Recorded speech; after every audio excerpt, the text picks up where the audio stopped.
Todos. É um prazer estar aqui com vocês. Vou falar um pouquinho da situação, né, da pandemia em Porto Alegre, do histórico, né? Tive a oportunidade de ver mais de perto, né, de acompanhar, de viver a gestão da pandemia por praticamente um ano inteiro, né? No mínimo 10 meses aí, muito envolvido nesse tema.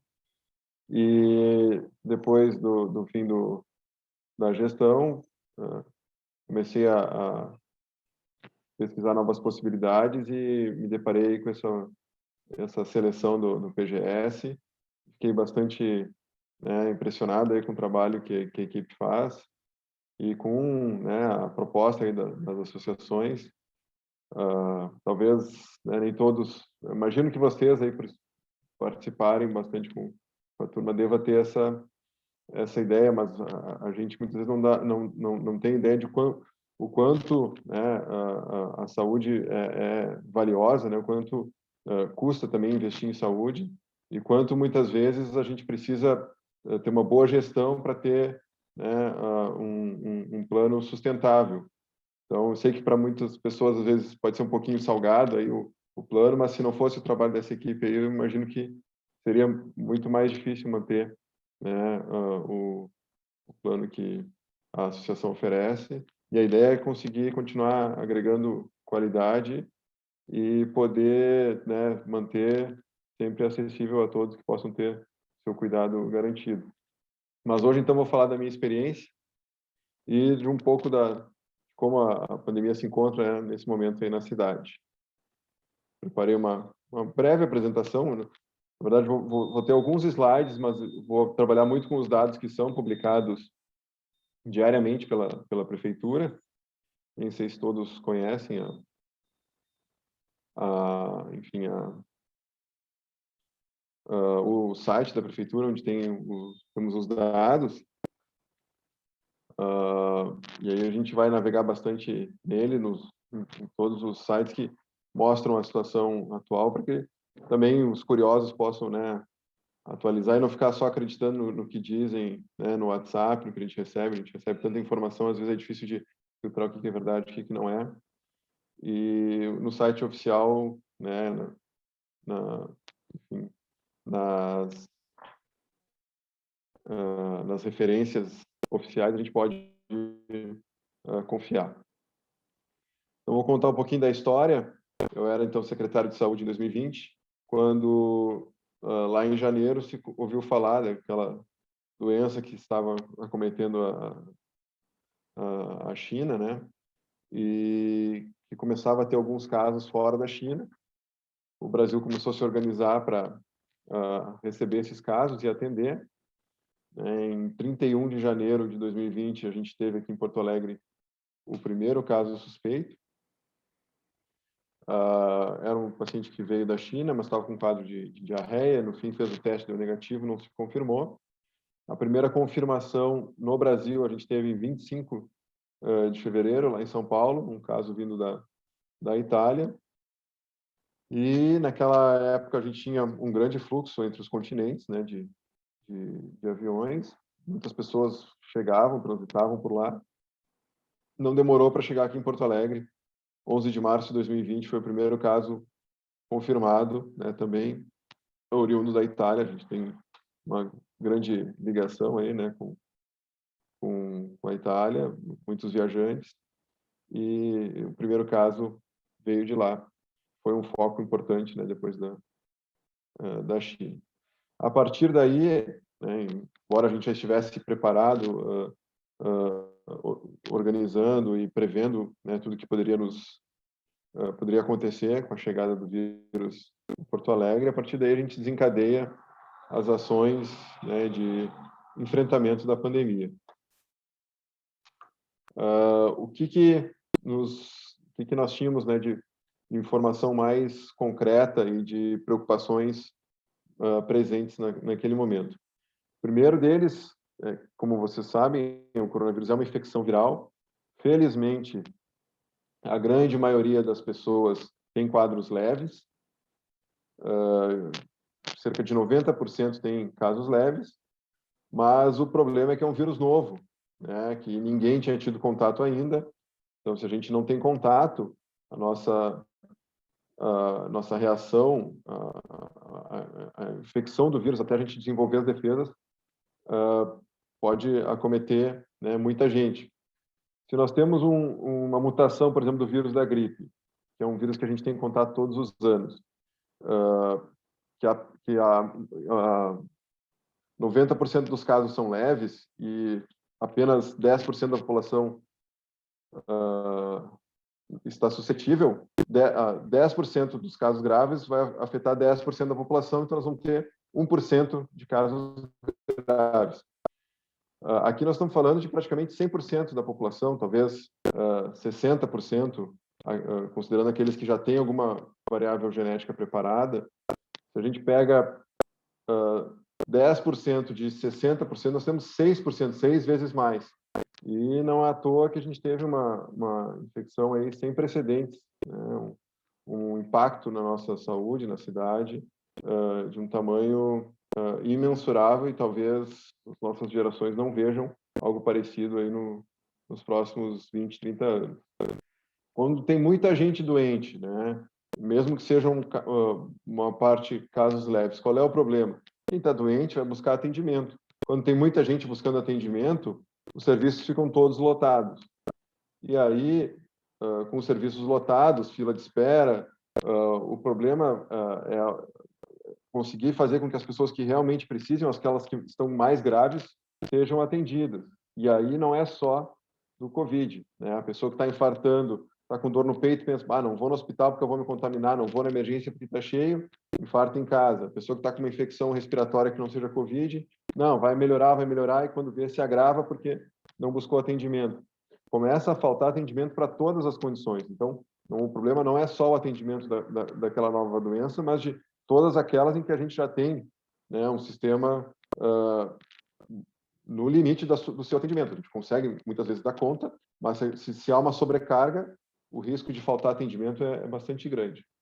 Então, para que esse novo vírus, né, com muita gente suscetível, e com um número de casos crescente, não tivesse esse impacto todo, era importante fazer 3 questões. A primeira, conter a circulação do vírus, né? Vamos frear, vamos esperar, vamos fazer com que o menor número possível de pessoas se contaminem, para que essa contaminação seja devagar, é o famoso achatar a curva, né? Você já deve ter ouvido essa expressão.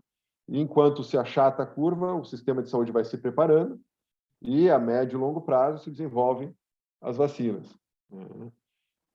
E como é que a gente sabe se a circulação do vírus está contida, se o sistema de saúde está preparado, qual o impacto que isso está causando na saúde da cidade? A gente precisa ter os dados, precisa monitorar, né, esse avanço através de dados. Então, aqui a gente tem um site da prefeitura, eu vou ver se eu consigo alternar aqui.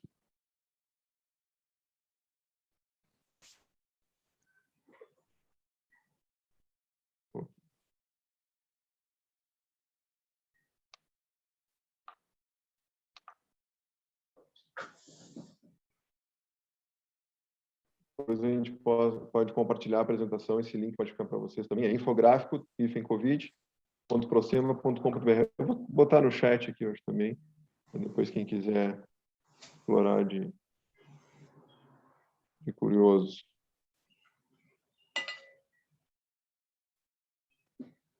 Bom, abrindo o chat, nós temos, abrindo o site, nós temos esse painel inicial, né? Aqui tem os principais dados que a gente precisa acompanhar para saber o avanço da doença. O mais comum, né, da gente ouvir falar é, obviamente, o número de casos, né? O número de pessoas que tiveram um quadro compatível com infecção de coronavírus, um quadro gripal, na maioria das vezes, fez o teste e o teste deu positivo. Também é importante saber, né, o número de óbitos, quantas pessoas a gente perdeu que tinha dado positivo e que, infelizmente, acabaram falecendo. Um outro dado que se utiliza também é o dado de recuperados, para saber quantos casos são mais antigos e quantos casos são mais recentes. Mas Esse é um dado que a maioria das pessoas utiliza, o dado dos casos confirmados e o dado dos óbitos.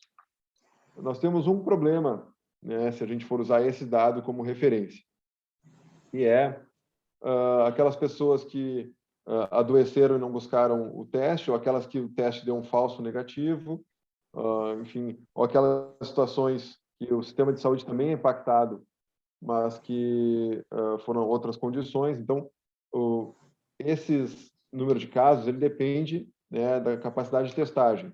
Agora, o município está com uma capacidade bastante boa. No começo, lá em março, abril, nós não tínhamos substrato. Março, abril de 2020, nós não tínhamos ainda material para fazer esse teste. Então, esse é um dado bastante limitado naquele momento. Claro que, para isso, é importante a gente também acompanhar o número de testes, né? Quantos testes já foram realizados, quais tipos de testes foram feitos, qual é a capacidade de testagem. Mas o dado principal que a gente sempre decidiu utilizar foi a ocupação de leitos de UTI. Através da ocupação de leitos de UTI, a gente consegue, avaliando a evolução desses leitos de UTI, a gente consegue saber o quanto o nosso sistema de saúde está sendo afetado. Então, aqui, né, dos 918 leitos de UTI, 145 estão ocupados por pessoas com Covid, uma ocupação de 73%, considerando as outras condições também. E por que os leitos de UTI são considerados o melhor indicador, né? A gente não tem, no caso da UTI, aquela dificuldade que tem nos casos totais. Todos que internam são testados.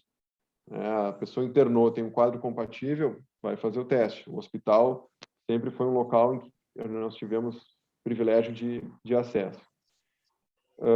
Ele mede, de certa forma, o principal impacto da pandemia, né? Lembra que eu falei, a sobrecarga do sistema de saúde, porque a ocupação de leitos de UTI por Covid invariavelmente vai deslocar ou leitos, ou profissionais, ou medicamentos do atendimento das outras condições. Não existe acesso ilimitado aos recursos de saúde. Tem uma questão que é um porém, mas que também nos ajuda, se a gente for comparar, por exemplo, a evolução de óbitos, porque os óbitos levam mais tempo para subir. Quando a gente está tendo aumento de óbitos, a pandemia já está na sua circulação lá em cima. Então, a UTI leva cerca de 10 a 20 dias para repercutir desde a circulação do vírus na cidade e o impacto no serviço de saúde. Por que 10 a 20 dias? Porque nós temos toda essa cadeia aqui, né? A pessoa se contamina com o vírus, leva uns 5 dias incubando, mais uns 5 dias de adoecimento, outros 5 dias para se agravar e aí precisar de um hospital e parar na UTI, e mais 5 a 10 dias ou para evoluir a óbito ou para se recuperar. Então, quando a gente usa aqui o dado de UTI, nós estamos falando da circulação viral de cerca de 15 dias atrás, o que não é um grande atraso se a gente for comparar com os outros parâmetros. E com base nisso, a gente consegue estimar, projetar, avaliar o andamento da pandemia na cidade. E aí, nossa equipe desenvolveu um gráfico que utiliza justamente isso, justamente a evolução, a velocidade da propagação de casos no UTI. E aqui a gente usa um gráfico que a gente chama logaritmo, né, que o intervalo ele é o mesmo para o dobro do de baixo. Então, o intervalo de 1 para 2 não é o mesmo de 2 para 3. 1 para 2 é o mesmo de 2 para 4, que é o mesmo de 4 para 8, 8 para 16, 16 para 32, porque a transmissão do vírus ela também é, como a gente chama, logarítmica. Cada pessoa contaminar 2 pessoas, depois que tiver 2 pessoas, em seguida eu vou ter 4. Se 4 pessoas contaminam cada uma 2, em seguida eu vou ter 8. Como é assim que o vírus funciona, é assim que a gente acompanha também a evolução das hospitalizações. E aí vocês vejam que a maior velocidade a gente teve em março. E aí eu vou mostrar um pouco do que aconteceu ali em março de 2020.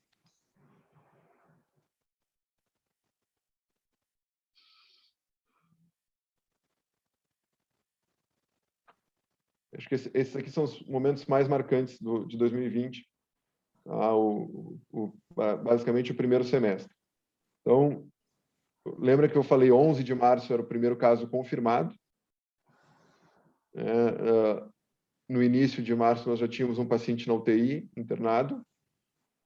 Esse em seguida, já passou para 2. Mais um pouco, a gente já estava com 9. Em seguida, 16. Se a gente olha o tempo de duplicação aqui, deixa eu mostrar para vocês.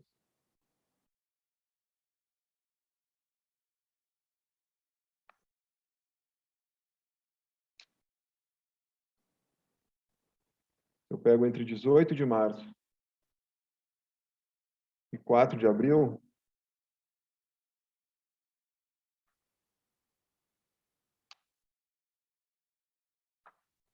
vocês veem que ele está duplicando aqui praticamente a cada 4, 5 dias. E aí, no final de março, para conter a circulação do vírus, nós fizemos uma série de medidas restritivas, né? Comércio fechado, escolas fechadas, o trabalho de repartições públicas passou a ser à distância, incentivamos aí o teletrabalho, e isso gerou uma estabilização da curva. Vem que de abril até início de junho, nós ficamos com a ocupação dos leitos de UTI estáveis. Com a estabilidade, nós precisamos aos poucos retomar as atividades, e essa retomada gerou uma nova aceleração ali no mês de junho e julho, mas que também nos obrigou a restringir, e uma nova estabilidade. Essa estabilidade ficou em níveis altos aí durante praticamente todo o segundo semestre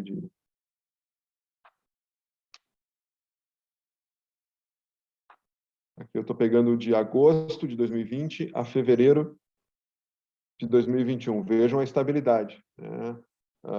Enfim, o número de pessoas suscetíveis foi diminuindo, a população estava aí com uma circulação, de certa forma, diminuída, até que chegou o Carnaval. E aí, quando a gente pega os 2 meses subsequentes ao Carnaval,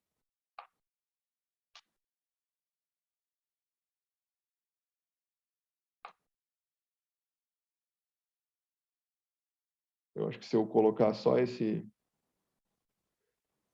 nem parece tanto, né? Mas vejam que a gente estava ali com 200 pacientes, nós fomos a 700. Olha a diferença com março. Vejam o volume, a aceleração que tivemos aqui, né, durante o Carnaval. E aí, aos poucos, fomos regredindo. Esse dado nós temos também no site da Prefeitura, e é o primeiro dado que aparece aqui no painel.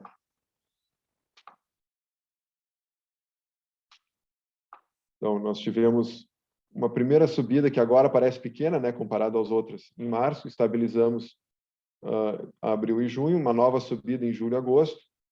Conseguimos manter uma certa estabilidade no segundo semestre de 2020, início de 2021, e em fevereiro a situação explodiu. Foi realmente um caos, eu já estava na linha de frente, né? O número de pessoas que eu atendi com Covid grave, foi impressionante. Eu trabalhava numa unidade de saúde. Eu, historicamente, antes da pandemia, chamava o SAMU 1 ou 2 vezes por ano. Eu precisei, em alguns dias, chamar 3 vezes o SAMU para remover pacientes graves. E aqui nós podemos dizer que o sistema de saúde de Porto Alegre colapsou, né? Tivemos pessoas, infelizmente, sofrendo aí com relação à falta de atendimento, né? Ao agravamento das suas condições, um grande número de pessoas superlotando, né, os serviços. Tivemos realmente um momento muito caótico, que felizmente foi cedendo, e agora nós estamos numa situação de estabilidade parecida com o que tínhamos há um ano atrás, até, de certa forma, um pouco melhor. Isso se reflete tanto na ocupação de UTI, quanto em outros dados que a gente vê aqui no painel.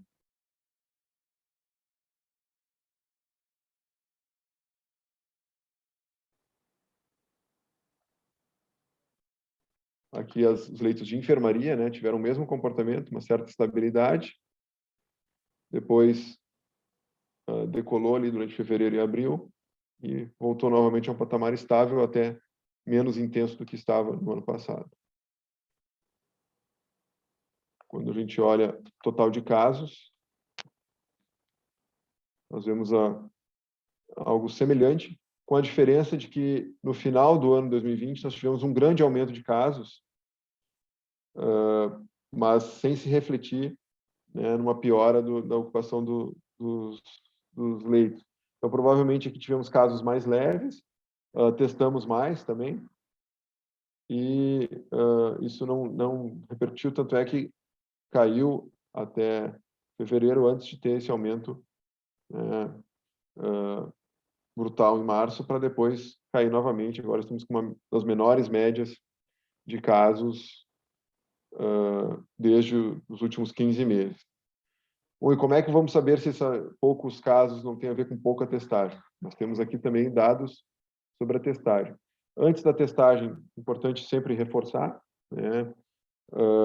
Os casos costumam afetar mais a faixa etária adulta, né? Entre 20 e 50 anos, mas os óbitos, infelizmente, eles se concentram a partir dos 60 anos, né? Então, por isso que todos aqueles com mais de 60 anos têm que redobrar os cuidados, têm que reduzir ainda mais, né, as situações de aglomeração, de contato próximo às pessoas, se manter, né, vacinadas, ambientes ventilados, e porque, infelizmente, a doença costuma ser muito mais grave, né, em quem tem mais idade.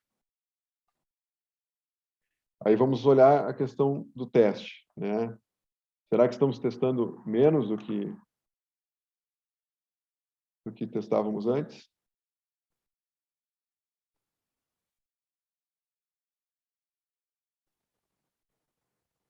Aqui nós estamos com uma dificuldade, vamos ver aqui.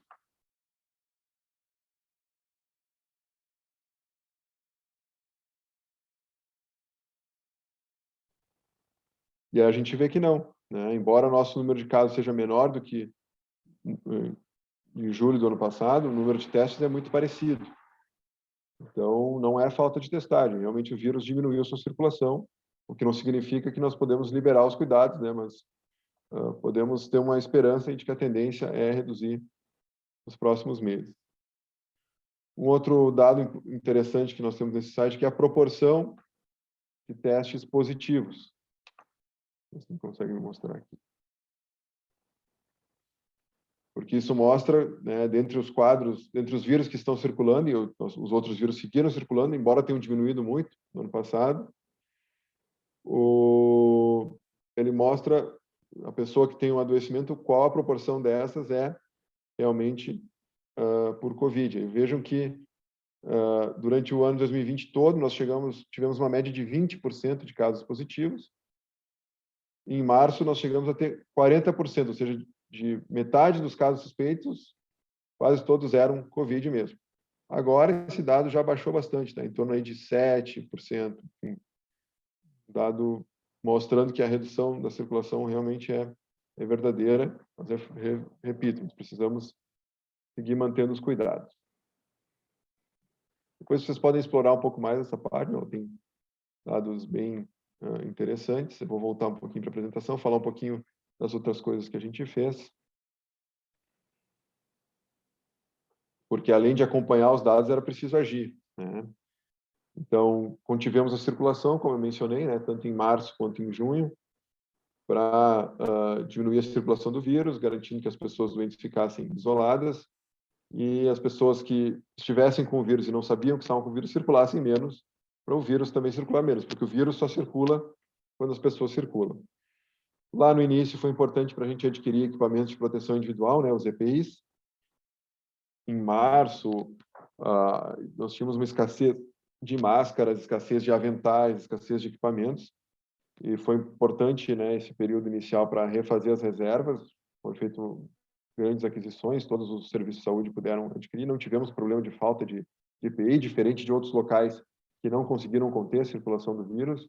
Vocês têm familiares em outras capitais aí do Brasil, vocês podem ter alguns relatos muito assustadores a respeito disso.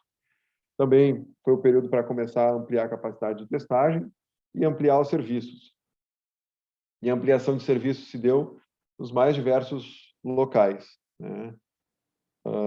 Nós tivemos várias tendas de atendimento para os casos mais leves, Hospitais construíram áreas novas, né? O Hospital Vila Nova construiu em 60 dias um andar inteiro aí para a internação COVID.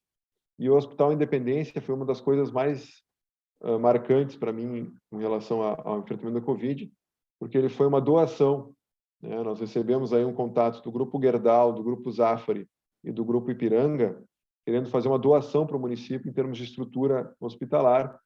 Nós temos o Hospital Independência ali no Antônio de Carvalho e nós tínhamos uma área disponível e em 30 dias, isso mesmo, 30 dias eles construíram um anexo no nosso hospital com mais 60 leitos.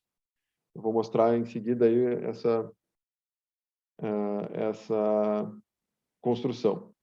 E aqui também tivemos, né, a oportunidade de aproveitar o prédio novo, o anexo novo do Hospital de Clínicas, que foi integralmente reservado para atendimento COVID, e a Santa Casa fez uma grande expansão de sua área, especialmente para poder atender os casos COVID.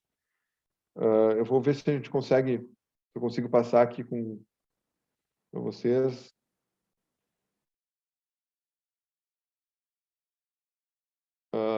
Um vídeo, né, do como eles construíram em 30 dias este hospital. Vamos ver se vai funcionar.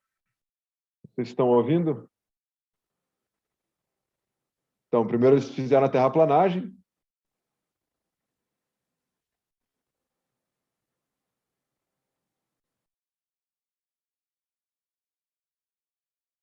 E aí eles utilizaram uma estrutura modular em container. Vejam os containers sendo colocados. Veio lá de Santa Catarina já pré-prontos, né? Os quartos já estavam pré-desenhados. Enquanto a equipe preparava o terreno, a indústria preparava os quartos lá na fábrica. E assim fizeram o primeiro piso, foram soldando o segundo piso.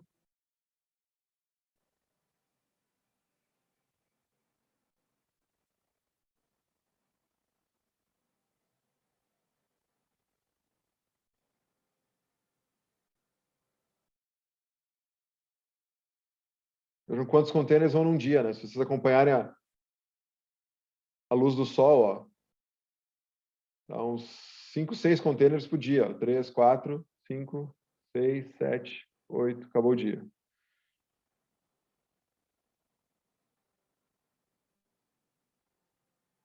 Aí fizeram a rampa, né, de acesso para as macas transitarem do primeiro para o segundo andar, e essa parte era ligada com o hospital aqui em cima.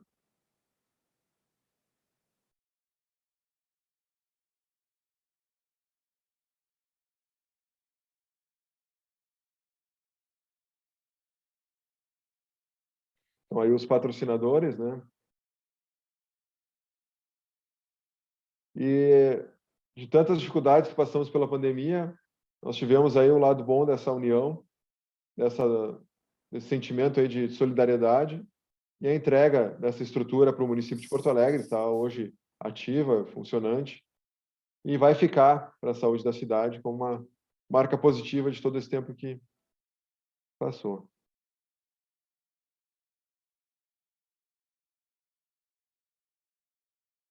Bom, então, da rede hospitalar foi isto. E os resultados? Como é que a gente mede os resultados? Será que valeu a pena? Será que deu certo?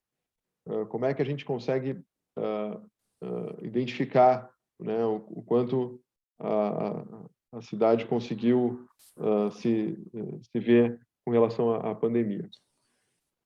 Muita gente pode dizer, não, vamos olhar o número de casos, ver os casos por habitantes, vamos ver o número de óbitos por habitantes, mas lembrem, né, que nós não estamos olhando só para o COVID, o número de casos, óbitos, depende da testagem, e temos que pensar em todas as pessoas que não tinham COVID e tiveram algum atendimento prejudicado por causa da pandemia. Por isso, a gente utiliza o excesso de óbitos, ou seja, a variação no número total de mortes em um mesmo local em diferentes períodos. A gente pode pegar o período de 2019, né, que era um ano normal, um ano sem pandemia, ver quantas mortes houve em 2020, e ver, né, esse excesso de óbitos foi resultado, provavelmente, aí da pandemia, incluindo o Covid, mas também todas as outras questões, porque todas as vidas têm o mesmo peso, né?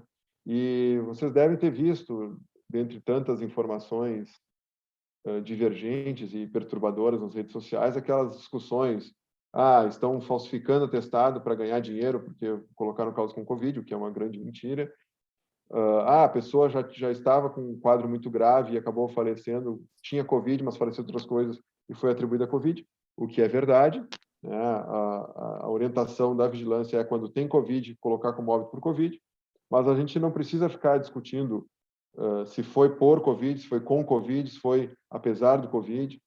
Nós precisamos saber o quanto, né, houve mais sofrimento, né, mais carga total naquele período comparado aos anteriores.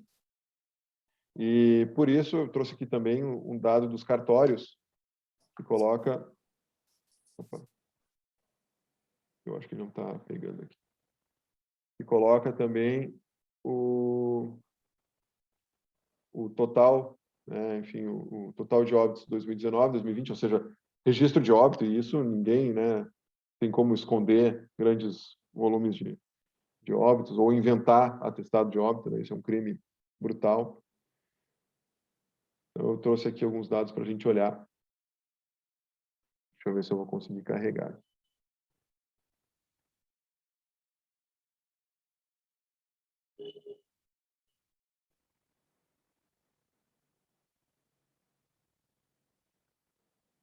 Bom, pegando aqui 1º de janeiro a 31 de dezembro do Brasil inteiro, tá? A gente olhar os registros, 2019 nós tivemos 1.185.000 óbitos no Brasil inteiro. Em 2020, nós tivemos 1.382.000 óbitos. Foram 200.000 óbitos a mais. Se vocês lembrarem, em 2020 nós tínhamos cerca de 150.000 óbitos Covid, mais 50.000 óbitos, provavelmente de alguns casos Covid que não foram diagnosticados e daquelas outras condições que não foram bem atendidas. Em 2021, até, vamos pegar, nós estamos em 14 de setembro, mas tem alguma defasagem, provavelmente até o final de agosto, nós já passamos o total de óbitos de 2019 e temos ainda mais 1/3 do ano, né? Possivelmente mais 50% de óbitos nós vamos passar provavelmente em 2020. Vamos olhar para Porto Alegre. E aí nesse site também pode olhar dados de todas as cidades que tiveram mais de 100 óbitos nesse período. Vejam que Porto Alegre esse impacto foi menor em 2020, mas 2021 já foi semelhante. 84.000 óbitos em 2019 e 87.000 em 2020. Foi 3.000 óbitos a mais, né? Quando a gente olha Porto Alegre especificamente,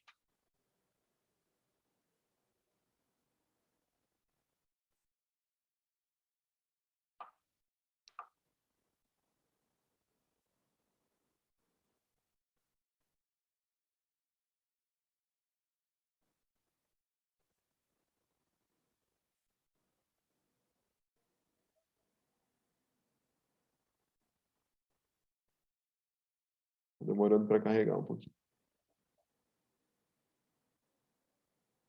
Aí. Nós tivemos 16.000 óbitos em 2019, 17.000 óbitos em 2020. Foi menos de 5% a mais.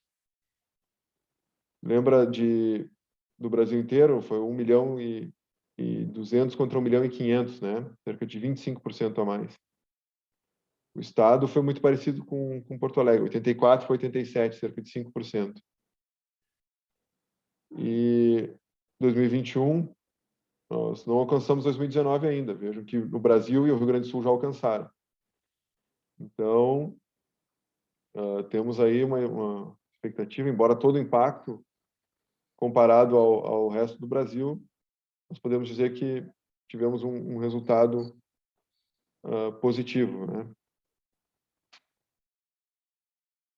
E mais do que isso, além de garantir a assistência a todos, procurar com que aqueles que mais precisam, né, aqueles que estão com que têm um sistema de saúde mais precário, especialmente o sistema único de saúde, nos hospitais públicos, o dado não seja tão pior que os hospitais privados. Nós temos uma reportagem aqui da Gaúcha, de agosto do ano passado. 70% dos pacientes graves em Porto Alegre se recuperaram, sendo 73% na rede privada e 67% na pública. Uma diferença aí de menos de 10%. Quando a gente olha a média do país, tem uma reportagem da Folha de São Paulo, em que a recuperação na rede pública a rede privada era 50% melhor. Então, também conseguimos corrigir um pouco, fazendo essa gestão, essa desigualdade de acesso que sabemos que acontece. Bom, sobre a situação da pandemia, eram essas informações. Acho que nós temos alguns desafios aí pela frente, né? Estamos numa situação de estabilidade, possível declínio, mas nós temos as novas variantes. Enquanto o vírus estiver se multiplicando, ele vai se mutar. Tivemos mutações importantes. Aquele surto de março provavelmente estava relacionado àquela mutação surgida em Manaus. Vocês lembram que Manaus, no final do ano passado, foi bastante caótico. As medidas restritivas, elas permanecem, né? Nós estamos já acostumados a várias restrições, mas será que vamos conseguir permanecer para sempre com elas? Né? Até quando vamos permanecer? Já tem uma pressão aí para a volta de público em eventos, shows, futebol. Isso é um desafio, né? Conseguir fazer uma liberação sem que tenha um risco de maior circulação viral. A terceira dose da vacina, Porto Alegre acabou de anunciar que maiores de 70 anos vão poder já receber a Pfizer, né? E vamos dar a terceira dose sem ter completado a segunda. Temos muitas pessoas sem terminar a segunda dose. Eu trouxe aqui também um outro dado, que é o vacinômetro.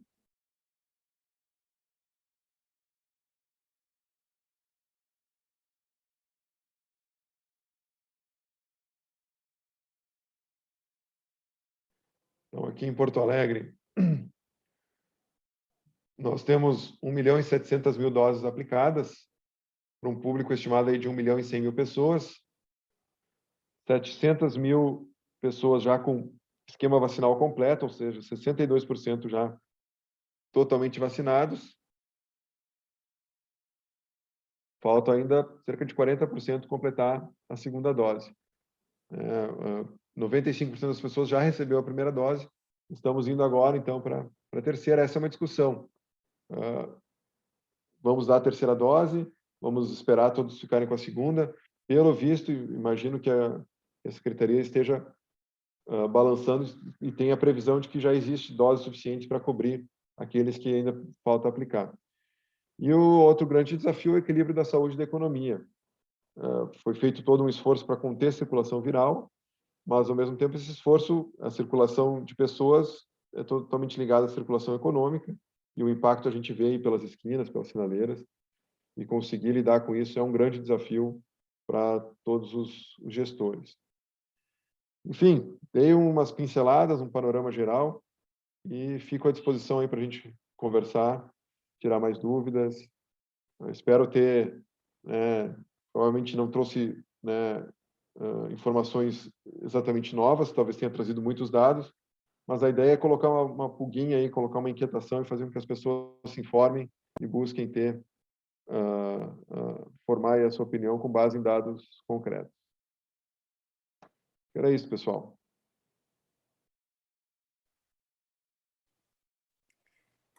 Obrigada, Pablo, pelas tuas explicações.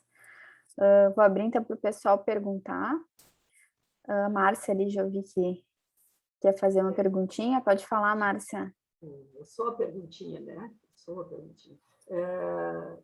Na verdade, achei muito, muito interessante a visão do gestor, né, sobre essa questão. A gente não costuma olhar adequadamente as coisas por todos os ângulos. Nós, como população, evidentemente, a gente olha só para o nosso lado, né? E para quem está chorando aqui do nosso lado, enfim. Mas realmente achei muito interessante E me surgiu uma pergunta que agora está realmente se tornando bastante, aparecendo muito, que é a questão daqueles que não querem se vacinar, né? Os negativistas, enfim. Esse grupo está dentro daqueles, né, daquela diferença que não foi aplicada de vacina, evidentemente, né? Ou seja, 95%, de repente 5% pode ser aqueles que não vão querer se vacinar em momento nenhum, não sei, mas enfim, não sei, agora eu divaguei e perdi a pergunta, tá? Mas realmente eu queria comentar isso, que é bem interessante a gente enxergar esse ângulo da dificuldade, o comércio querendo voltar a funcionar, os serviços querendo voltar a funcionar, porque eles foram extremamente prejudicados, e é uma equação bem difícil de equalizar, né? Realmente, agora eu entendo o porquê do abrir e fechar, enfim, e muitas vezes as autoridades tiveram que segurar, né? Com legislação, enfim, com algum tipo de instrumento para que o povo não saísse fazendo bobagem, né? Então, realmente complicado. Obrigada, Pablo, adorei. Uma dúvida que eu fiquei agora, na verdade, né, um alerta talvez, olhando o que tu trouxeste. Nós estamos no mesmo momento, no mesmo período do ano que foi o equilíbrio do ano passado, e estamos com essa mesma sensação de equilíbrio, de volta de normalidade que estávamos, né, nesse período e mais no final do ano passado. Claro que a gente tem agora a vacina, né, então eu acredito que as coisas estejam mais controladas, mas tu acha que a gente ainda tem um risco de novamente ali, né, nos festejos de final de ano, carnaval, e ter um novo boom para o ano que vem? Bom, eu sempre evito fazer previsões, viu, Luciana? Porque É tudo a muito maioria das vezes as incerto, né? pessoas erram as previsões. Aqueles que acham que fulano acertou, ele acertou porque ele fez várias previsões diferentes ao longo do tempo, ou fez sempre a mesma previsão. E aí eu brinco que é que nem um relógio estragado, né? Um relógio de ponteiro estragado, em 2 momentos do dia ele está certo, mas ele é um relógio estragado, né? Então, Verdade. eu acho que não vale a pena a gente acreditar em previsões, né, ou se basear em previsões. Embora eu vou aproveitar e vou mostrar de novo um dado que eu vou dar mais ênfase, que a Márcia falou do abre e fecha, e realmente, especialmente em junho, a gente foi bastante massacrado naquele fechamento, ninguém entendeu aquilo, né? A gente tentou comunicar, mas infelizmente não teve a mesma repercussão, e porque também é uma informação difícil, mas eu quero mostrar para vocês, a gente começou a decretar as medidas ali em junho. A gente estava com, se eu não me engano, 60 pacientes internados na UTI. Deixa eu pegar aqui.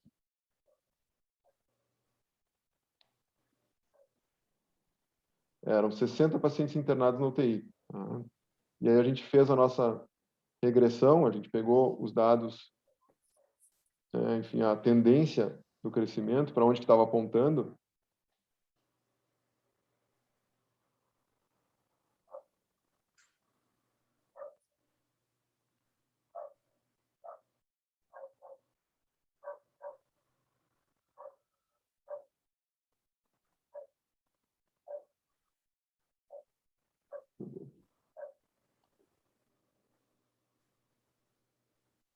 E ela estava apontando lá para cima.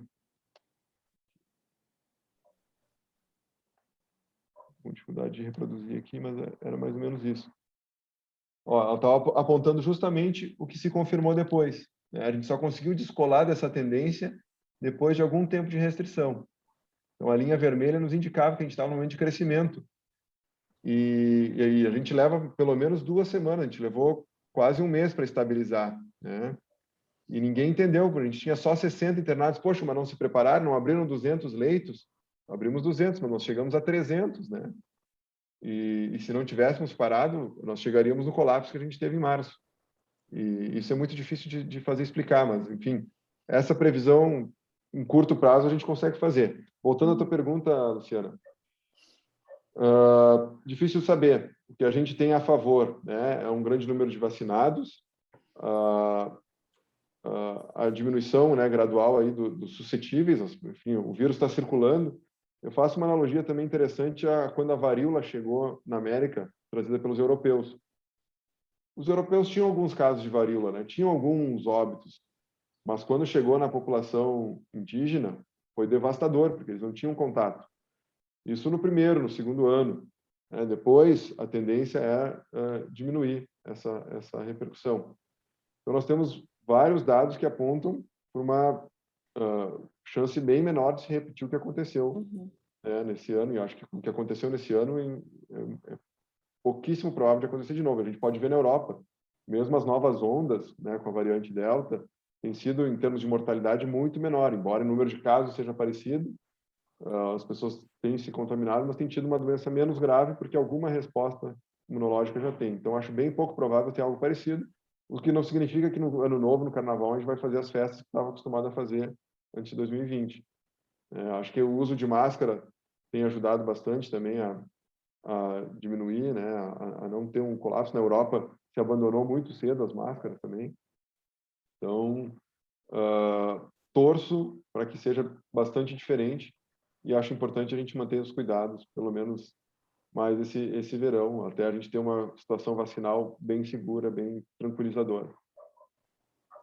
Certo, obrigada. Pessoal, mais uma pergunta? Eu tenho uma pergunta para o Dr. Pablo, que é o que eu mais escuto, né? Quando assistente social liga para os associados e eles não fizeram a segunda dose por algum motivo. E eles me perguntam, doutor Pablo, posso fazer a terceira dose agora, já que não fiz a segunda? Aí eu digo, conversa com o teu médico, né? Aí eu te pergunto, doutor Pablo, o que nós poderíamos responder com consistência? Tá certa a maneira com que eu estou agindo, conversar com o médico que acompanha, porque não fez a segunda dose, por quê, né? Ah, porque eu perdi a segunda dose, porque eu achei que a primeira fosse melhor, mas agora eu estou assustado. Queria saber um pouquinho de ti. Bom, perfeito. Conversar com o seu médico é sempre a melhor, né, conduta, porque cada pessoa é uma pessoa, tem uma situação específica, mas eu vou falar de regra geral, né? Em regra geral, a pessoa não vai fazer a terceira, vai fazer a segunda. E ela precisa fazer a segunda, mesmo que atrase, melhor fazer a segunda, né? E depois, se for o caso, vai fazer a terceira. Mas, em regra geral, as próprias equipes estão preparadas para receber as pessoas com uma dose só e orientar com relação à segunda. Acho importante, Isabel, porque tu disseste, a terceira é com a Pfizer, né? Aí tem essa diferença, tem que fazer a segunda dose antes. E aí, se fez com outra vacina, e complete seu esquema vacinal de 2 doses. Talvez, pode ser que a secretaria traga alguma outra informação a respeito, mas, em geral, essa deve ser a recomendação. Certo. A orientação que eu vi hoje, né, no site da prefeitura era que o esquema vacinal teria que estar completo para fazer a terceira. Essa para receber. Isso, a segunda antes da terceira. Isso. Mais alguém, pessoal? A Inês está com... Inês, te desmuta, por favor. Pode perguntar. Assim, ó, que a gente já fez as 2 vacinas da Coronavac, aquela, e esteve com o Covid, tá? Esse ter o Covid, ele fica imunizado, tem que fazer a terceira vacina? Tá. Essa é uma pergunta bem interessante. Tem vários estudos que mostram que adoecer gera mais imunidade do que a vacina.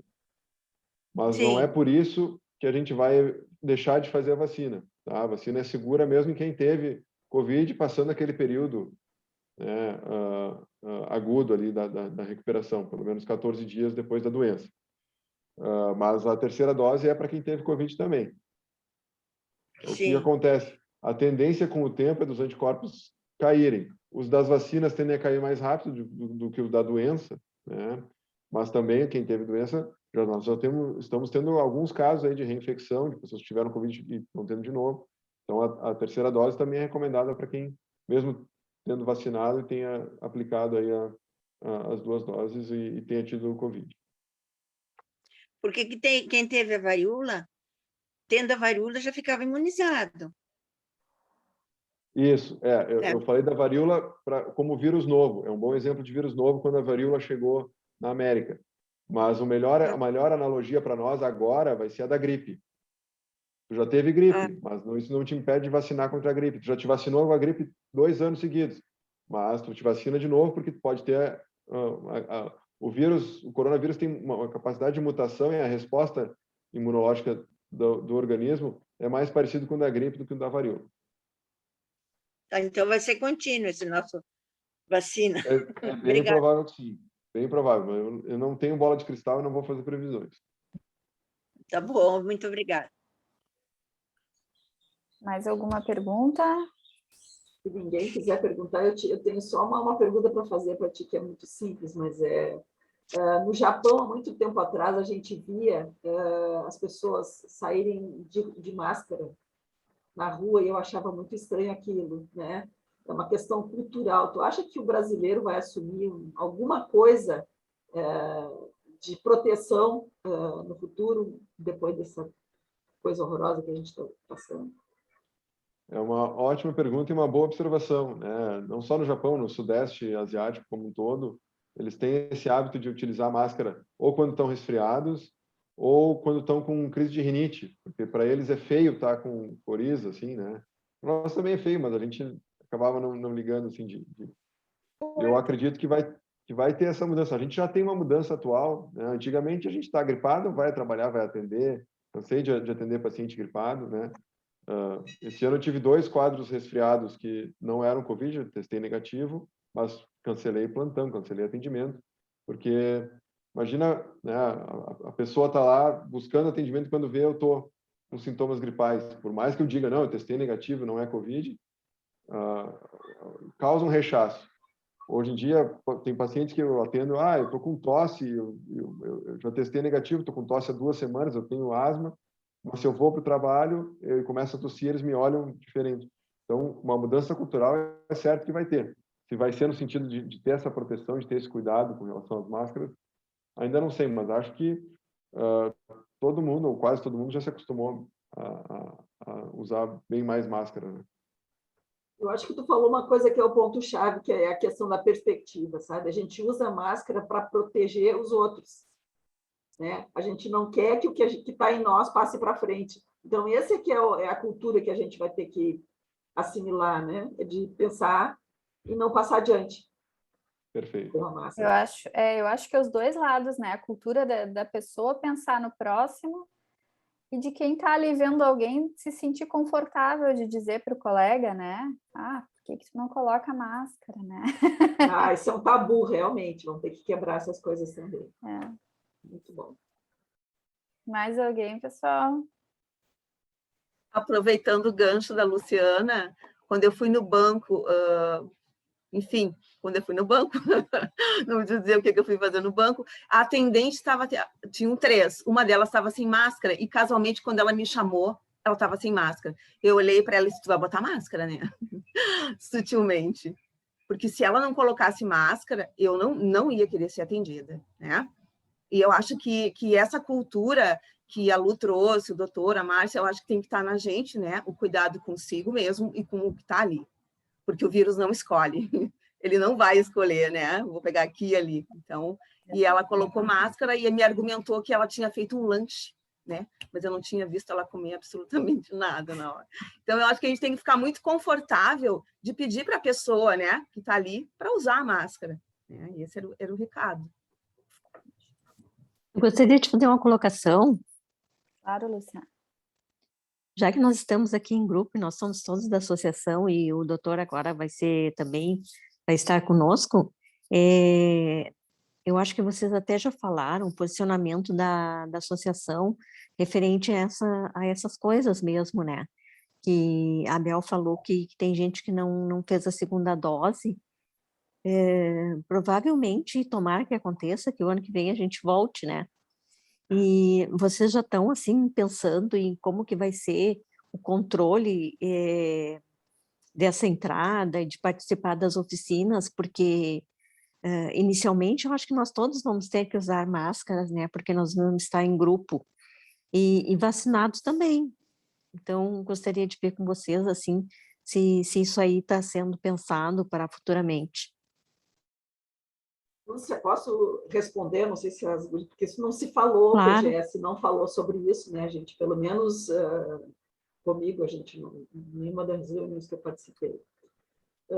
Realmente, isso é um desafio, tá? A questão da máscara.